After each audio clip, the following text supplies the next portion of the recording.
Ngayon ay gagamit po tayo ng antibacterial spray. Ang maganda dito ay odor remover na rin po ito. Kaya naman, bukod sa pinapatay nito ang bakterya, ay inaalis na rin po ang amoy kulob o mabahong amoy sa loob ng sasakyan, sa kwarto man o sa CR.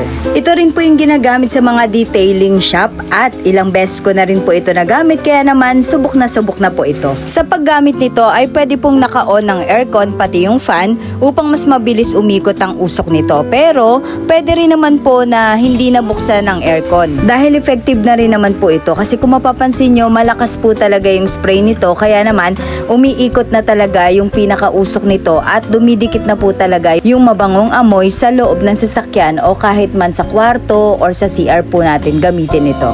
Press natin po. So pwede natin siyang spray ng ganyan, guys.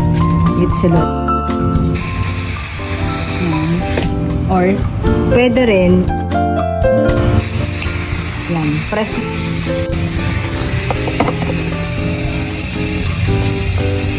Tapos, isara natin. So ito guys, binuksan ko siya ulit para makita nyo po talaga na super mausok talaga siya sa loob kahit hindi nakabukas yung aircon.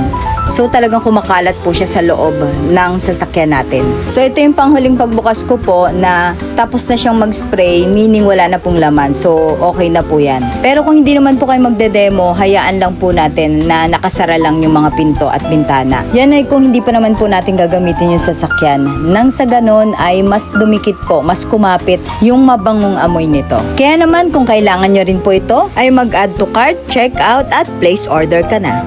That's all guys. Thank you for watching.